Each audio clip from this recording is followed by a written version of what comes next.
Allah Subhanahu wa taala, alhamdulillahirabbil alamin. Kita sudah menyelesaikan puasa hari ke-14 dan kita malam ini masuk melaksanakan sholat tarawih yang ke-15. Mudah-mudahan ibadah-ibadah kita baik yang wajib maupun yang sunnah diterima oleh Allah Subhanahu wa taala. Salawat dan salam semoga terlimpah untuk Rasul kita yang terakhir, Nabi kita Muhammad sallallahu alaihi wasallam. Mudah-mudahan terlimpah untuk keluarga Rasulullah, para sahabat, tabi'in, tabi'ut tabi'in, insyaallah termasuk kita sekalian hingga akhir zaman. Tema dari tausiah Ramadan kita pada malam ini adalah memahami hakikat bulan Ramadan. Hadirin jamaah salat tarawih rahimakumullah, untuk memahami tema ini kita harus kembali kepada Al-Quran di surat Al-Baqarah dari ayat 183 sampai ayat 188. Karena dari ayat 183 sampai 188 ini merupakan ayat yang masih berada dalam satu alenia, satu cerita yang ditandai kalau cetakan Quran itu cetakan Indonesia Kementerian Agama, maka ditandai dengan huruf Ain di sebelah kanan atau di sebelah kirinya. Berarti antara Ain yang di atas dengan yang berikutnya berarti itu masih dalam satu alenia. Hadirin, kita akan mulai memahami hakikat bulan Ramadan ini berawal dari kata Ramadan. Sebetulnya apa sih arti dari Ramadan itu sendiri dalam konteks bahasa Arabnya? Kata Ramadan yang di dalam bahasa Arab berbentuk isim masdar atau bentuk infinitif. Dia berakar kata dari kata romido, atau ada yang membaca romado, hurufnya ro, mim, dan huruf dot. Ini bentuk pastennya. Bentuk simple presentnya, fi'il mudhari'nya adalah yarmadu. Kemudian masdarnya tadi Ramadan. Apa arti letter luck-nya? Arti letter luck dari Ramadan itu sendiri adalah panas yang terik atau panas yang menyengat. Itu arti dari Ramadan secara letter luck-nya. Lalu apa maksudnya? Imam Al-Qurtubi memberikan pengertian arti Ramadan itu adalah berarti dibakarnya semua dosa-dosa kita dan kesalahan-kesalahan kita, sehingga kita menjadi terhapus dari dosa dan kesalahan tersebut di sisi Allah Subhanahu wa taala. Nah, berangkat dari pengertian ini berarti apa yang harus kita pahami kembali? Ini menjadi pertanyaan kita.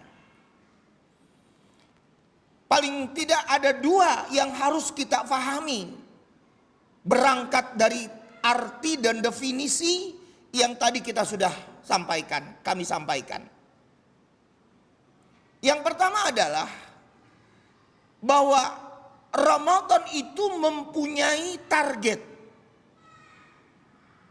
Ramadan itu mempunyai tujuan. Tentu di dalam target menurut ilmu manajemen, suatu keberhasilan yang ingin dicapai tentu memerlukan strateginya, memerlukan bagaimana kita bisa sampai dari sisi kekuatannya yang kita kenal dengan istilah SWOT analisis. Nah, Targetnya apa di dalam bulan Ramadan ini?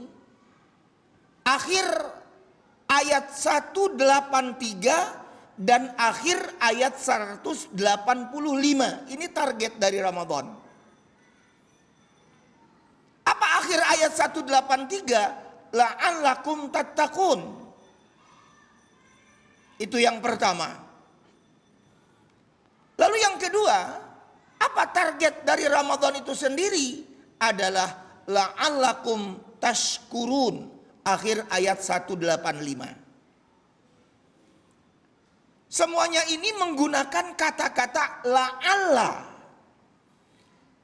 Yang kita terjemahkan adalah semoga, mudah-mudahan. Jadi artinya orang yang melaksanakan Ramadan itu dengan rangkaian-rangkaian ibadah yang dia laksanakan, baik siang harinya maupun malam harinya, memang tidak memberikan kepastian kepada orang yang melaksanakannya itu menjadi orang takwa dan menjadi orang yang bersyukur. Tidak memberikan kepastian, karena di situ diartikan mudah-mudahan, semoga.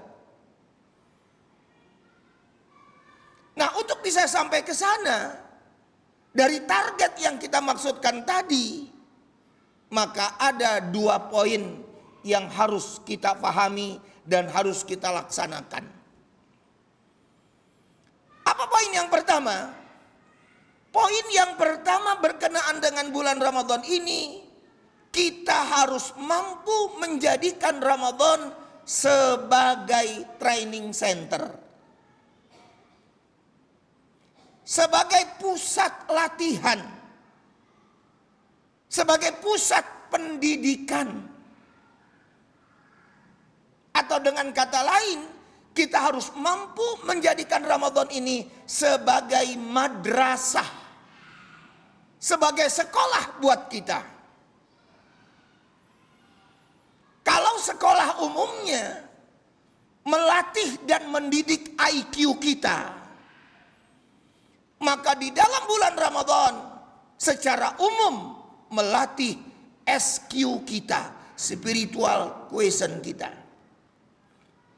Unsur spiritualitas itulah yang terus menerus dilatih oleh Ramadan. Di mana kita dilatih spiritualitas kita ini? Bapak, Ibu, adik-adik, bisa kita memahami kalau kita ini terbiasa untuk menjauhkan yang haram, kita sudah terbiasa barangkali. Yang haram kita jauhkan, kita hindarkan.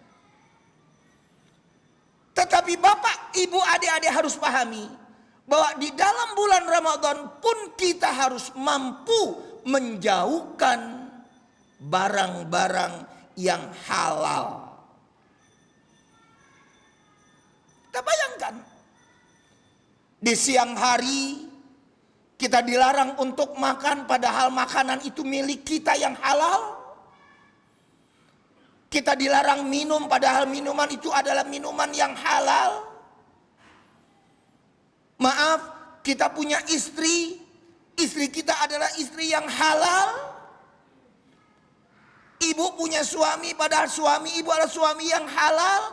Tapi semuanya itu dijauhkan. Nah, apakah yang halal itu dapat membentuk sikap spiritualitas kita untuk tetap berada di dalam kejujuran? Yang akhirnya pada saat itu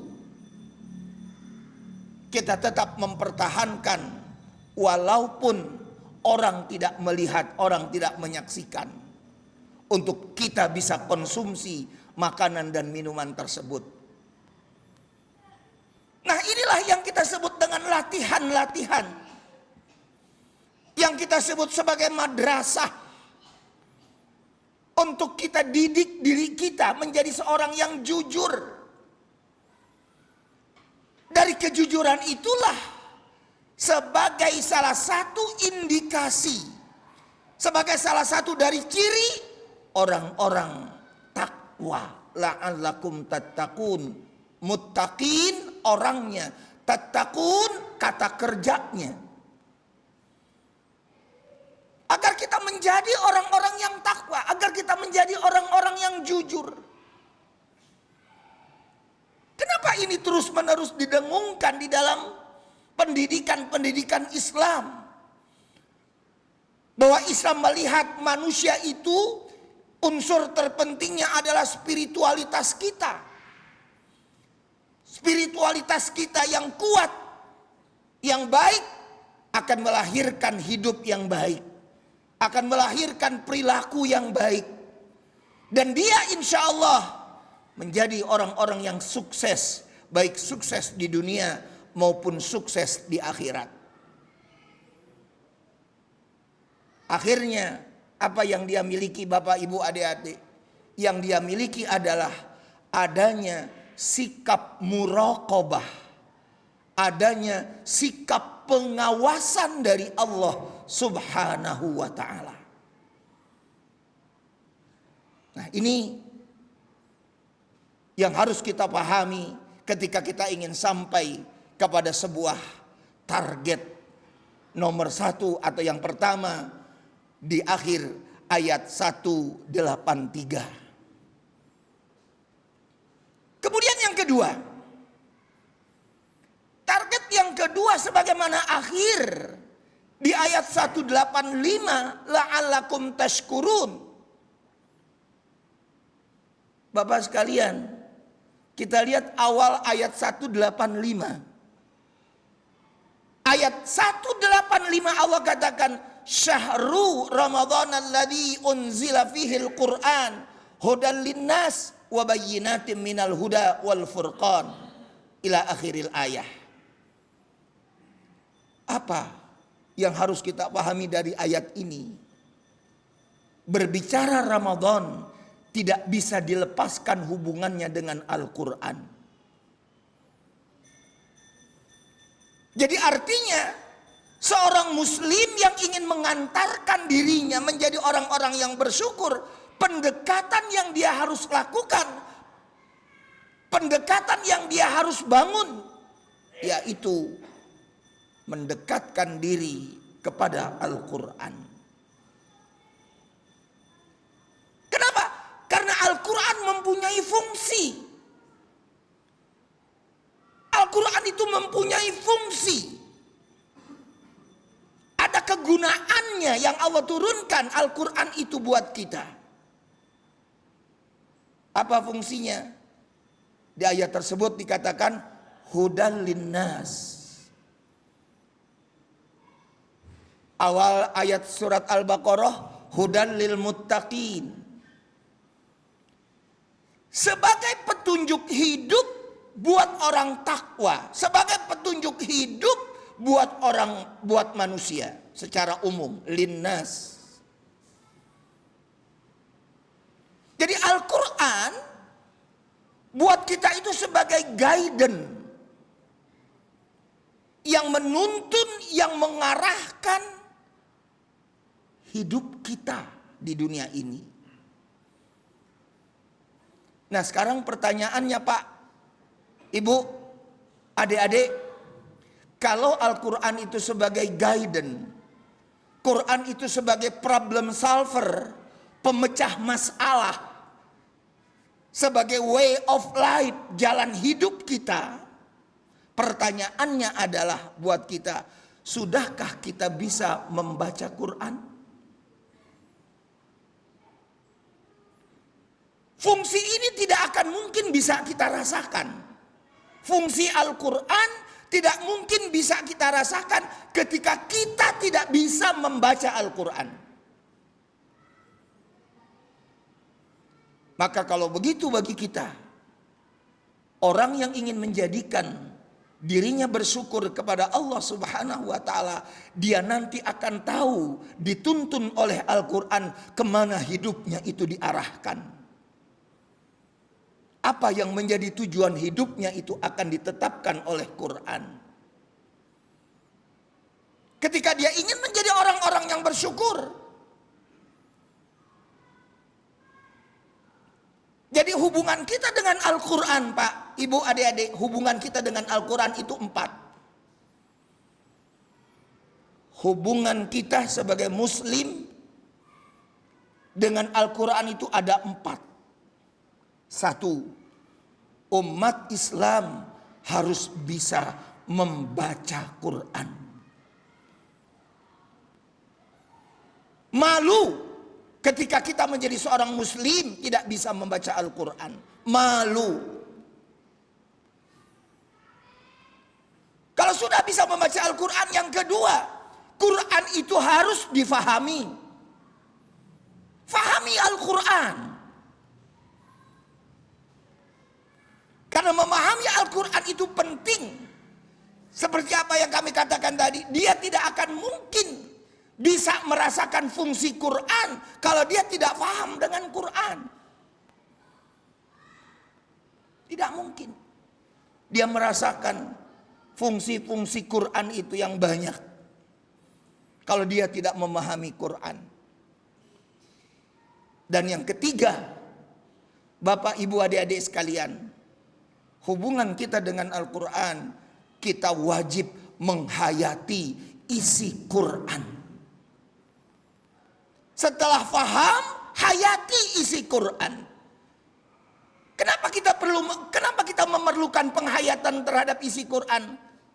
Untuk menambah dan menetapkan keyakinan kita bahwa Quran itu adalah produk Allah yang maha benar, yang di dalamnya tidak ada keraguan-raguan. Karena boleh jadi, Pak, Ibu, adik-adik, dia paham sama Quran, tapi masih bisa dijadikan murtad. Na'udzubillah min dzalik.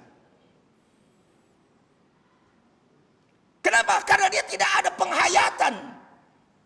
Nah, penghayatan inilah sekali lagi untuk memperkuat keyakinan kita kepada kebenaran Quran, sehingga kita tidak mudah dimurtadkan oleh mereka, sehingga kita tidak mudah untuk disimpangkan oleh mereka, disesatkan oleh mereka.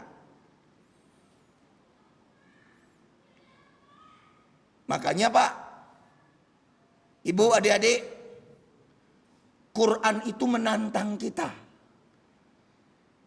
Quran itu menantang kita. Di mana ayatnya, Pak? Surat Al-Baqarah ayat 23, ayat populer.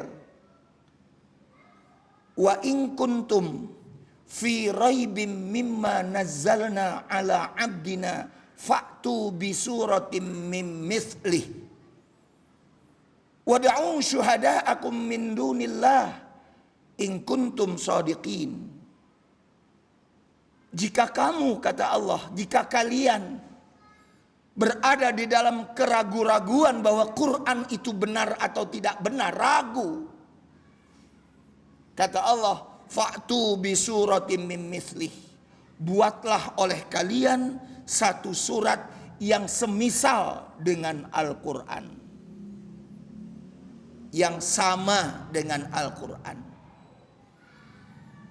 Lalu ketika kalian itu ingin membuat Al-Quran, apa kata Allah lagi? Wad'u syuhada'akum min dunillah.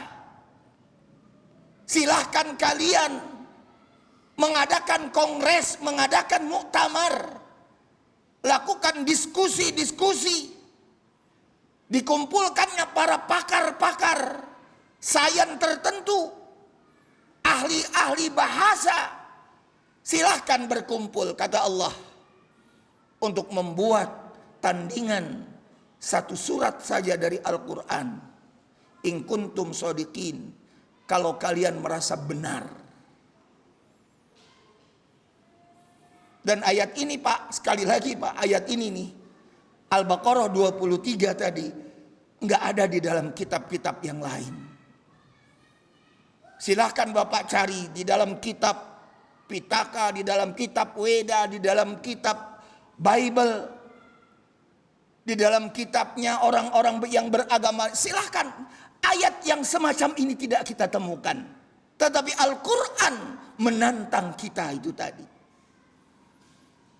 Maka sekarang, Pak, umat Kristiani khususnya di Indonesia sedang resah. Bapak lihat sebuah tayangan di YouTube, podcastnya seorang pastor yang bernama Yosua.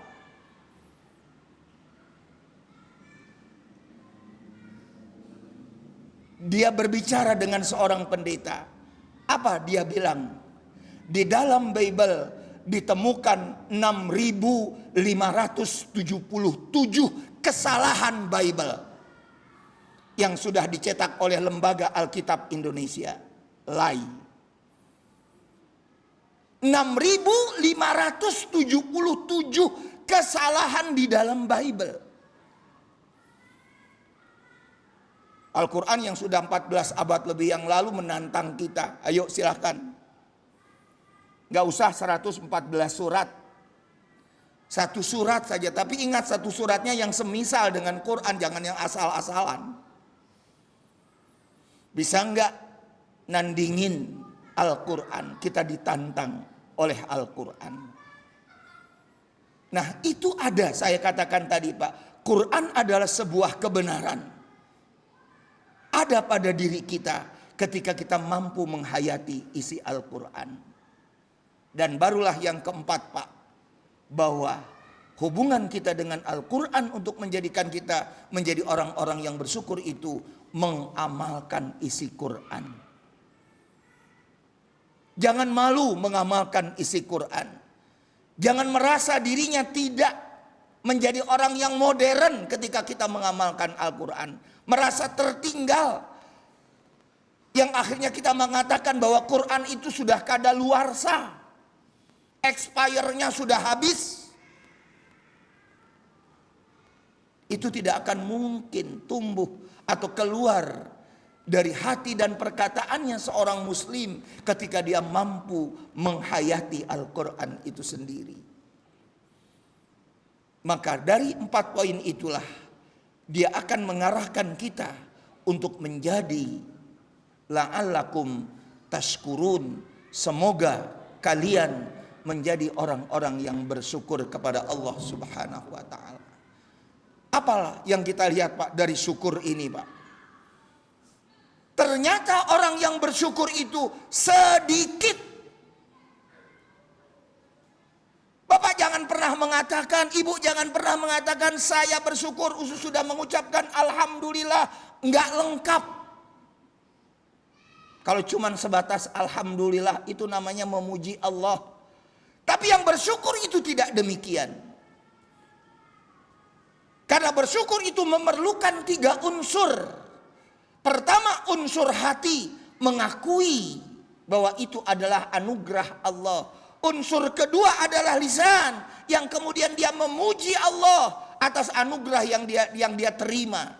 Dan yang ketiganya adalah unsur syukur itu mengamalkan apa yang Allah berikan kepada kita sesuai dengan kehendak Allah. Maka akhir ayat 13 surat Saba, surat 34 dikatakan oleh Allah, wa qalilum min ibadiyas syakur. Sedikit sekali dari hamba-hambaku yang pandai bersyukur. Jadi bersyukur itu nggak gampang. Tapi target dari Ramadan ketika kita mampu berhubungan dengan Al-Quran dengan 4 poin yang kami sebutkan tadi. Semoga Ramadan di tahun ini menjadi Ramadan yang terbaik buat kita sekalian. Bila kita bandingkan dengan Ramadan di tahun-tahun yang lalu. Subhanakallahumma wa bihamdika asyhadu an la ilaha illa anta astaghfiruka wa atubu ilaik. Assalamualaikum warahmatullahi wabarakatuh.